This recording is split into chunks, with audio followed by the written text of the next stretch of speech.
Hello दोस्तों, नमस्कार। आज लेकर आई हूँ दर्द भरा कहरवा गीत। आप लोग को वीडियो कैसा लगा कमेंट में ज़रूर बताएं। आशा करती हूँ कि वीडियो ज़रूर पसंद आएगा। आग लागई तोहरा दुबई के कमाई राजऊ, आग लागई तोहरा दुबई के कमाई राजऊ। सास ससुर कहाँ धरले कमाई, धरले कमाई हो धरले कमाई। कवनी सवातिया का लिहला पटाई, लिहला पटाई राजा लिहला पटाई। घरवा में करीला बेहाई राजाऊ, आग लागई तोहरा दुबई के कमाई राजाऊ, आग लागई तोहरा दुबई के कमाई राजाऊ। चढ़ली जवानिया बगाइला विदेशवा, चढ़ली जवानी छोड़ी गाइला विदेशवा।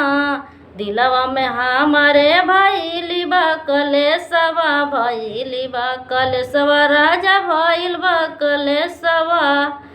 केकर अपने हिया लगाई राजऊ, केकर अपने हिया लगाई राजऊ।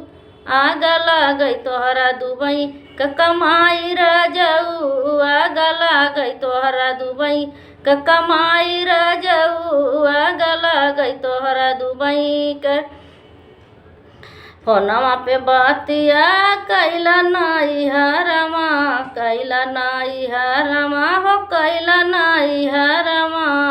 आई हैं भैया हमारा या नवरवा, आई हैं भैया हमारा या नवरवा।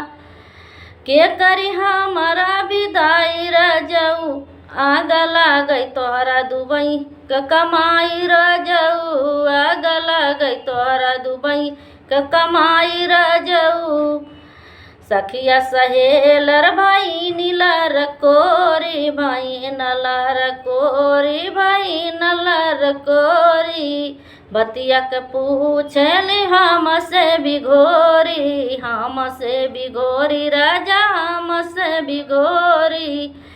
सोची सोची छूटला रोवाई राजऊ, सोची सोची छूटला रोवाई राजऊ। आग लागई तोहरा दुबई के कमाई राजऊ, आग लागई तोहरा दुबई के कमाई राजऊ, आग लागई तोहरा दुबई के कमाई राजऊ।